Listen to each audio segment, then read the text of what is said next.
Shalom. First and foremost, I want to give all praises, honor, and glory to Yahweh, Bahasham, Yahushai, Bahasham, Recha Kodesh. Double honors to the elders and the apostles of Great Millstone, and peace and blessings to the elect. And today we're going to go into the book of Psalms, the first chapter. Now, before getting into it, I want to read this portion from the, it's like a little, background information on the book of Psalms. And this is from the, which version is this? The Holy Bible with Apocrypha.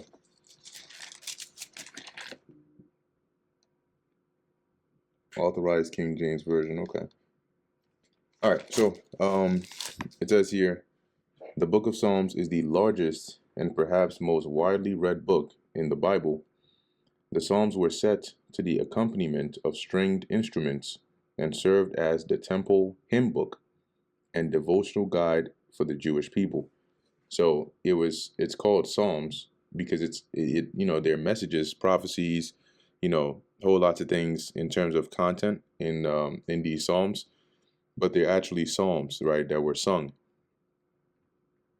The book explores the full range of human experience in a very personal and practical way. Its 150 songs run from creation through the patriarchal, theocratic, monarchical, exilic, and post-exilic periods. The creation to the patriarchal, right, the times of Abraham, Isaac, Jacob, the forefathers,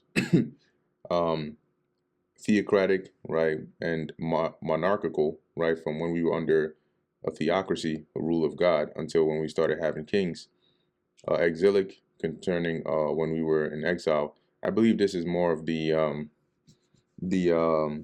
Babylonian exile that happened mainly to the southern kingdom. And post-exilic periods, the tremendous breadth of subject matter in the book of Psalms includes jubilation, war, peace, worship, judgment, messianic prophecy, praise, and lament. At least 14 Psalms connect to events detailed in the Old Testament's books of history, most notably Psalm 51, which David wrote after his sins, recorded in 2 Samuel 11-12. It says here, the Psalms were gradually collected into one book without a name, perhaps due to the great variety of material. In time, it came to be known as Sefer Tehillim, or Book of Praises, because almost every psalm contains some note of praise to God. The Septuagint uses the Greek word psalmoi as its title for this book, meaning poems sung to the accompaniment of musical instruments. It also calls it the Psalterium, which is collection of songs, which is the basis for the term psalter. The Latin title is Liber Psalmorum, Book of Psalms. And then it goes into the authors here, right? It says, while many people recognize David as the author of Psalms, at least 6 others join him. David wrote 75 of the Psalms and is followed in antiquity by Asaph, a priest who headed the service of music, who composed 12 other Psalms. The sons of Korah, a guild of singers and composers, wrote 10. Solomon wrote 2. Now, the ones here that they mention about Solomon, for example, Psalm 72 or Psalms 127, when you actually read it, this was a psalm written for Solomon, right? Not a psalm written by Solomon. Moses wrote 1, Psalms 90, and Heman, a wise man, wrote 1, and Ethan, another wise man, wrote 1. The remaining 50 psalms are anonymous, with tradition attributing many to Ezra. So there's a bit of background information concerning the book of Psalms, and so now let's get into it. So this is Psalm 1, starting at verse 1.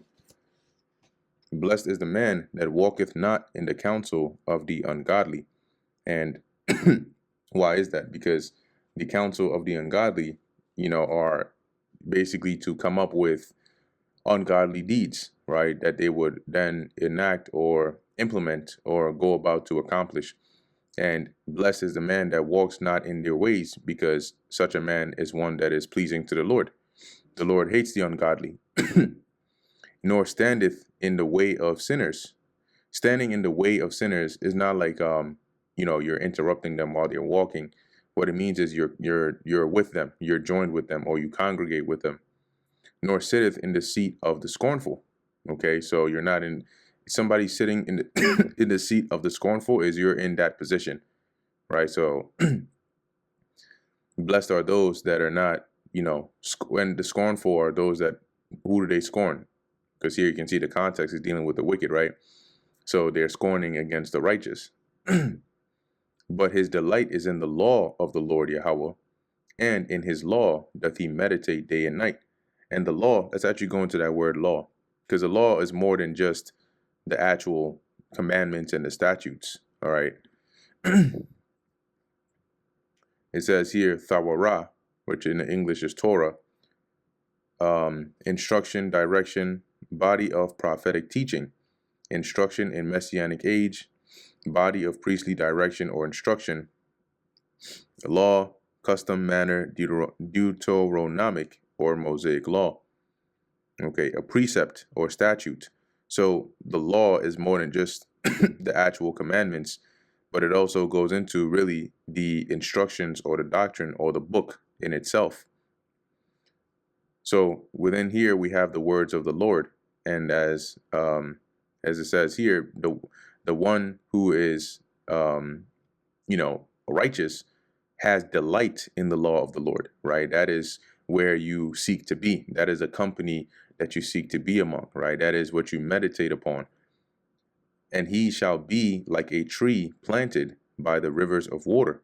So what is that? Is a metaphor for you're going to be, nourished, right? You're going to be, well taken care of, because a tree that's planted by the rivers of water is going is going to be nourished, right? It's gonna be sustained, because it already has the water, that get to it. For example, that's why places like Egypt with the Nile, they were very well set, right? In famines, oftentimes they would have good provision because they always had that body of water, right? That Nile that was close by, so they could easily water their plants. Now imagine a tree that's planted in, close to a desert somewhere, right? Or in some far remote area where there's little to no access to water. What's going to happen to it? It's going to wither and die. It says here that bringeth forth his fruit in his season, his leaf also shall not wither, and whatsoever he doeth shall prosper. See, and so that's likened on to the success that'll come to a godly or a righteous individual, right? They're going to be likened onto this tree that's well nourished, that whatever fruit or actions it brings forth or whatever comes of it was going to prosper. One example is Joseph and also Jacob, right? And the scriptures tell you how whatever they put their hands to, the Lord made it prosper. Verse 4, the ungodly are not so. See, the ungodly are not like that, but are like the chaff which the wind driveth away. And this is what chaff looks like. Like this. Okay. Chaff is dry, scale-like plant material, such as the protective seed casings or cereal grains. The scale-like parts of flowers or fine chopped straw. Chaff cannot be digested by humans, but may be fed to livestock, plowed into soil or burned. And so usually when you have this being the casings of the seed, when they wanted to get the grain or the seed, and they would, they would beat it on the threshing floor, the chaff that would remain would be blown away by the wind, right? Or gathered up and burned, but they wouldn't be needed, right? So here, the ungodly are likened onto that chaff that are driven away by the wind, to say that they're not going to stand for long, right? And they're not going to prosper. They're going to be like chaff that's just blown away by the wind, to where nobody even thinks of it as an afterthought. Therefore, the ungodly shall not stand in the judgment, nor sinners in the congregation of the righteous. Let's read this in the NLT. It says, they will be condemned at the time of judgment. Sinners will have no place among the godly. For the Lord Yahweh knoweth the way of the righteous, but the way of the ungodly shall perish. See?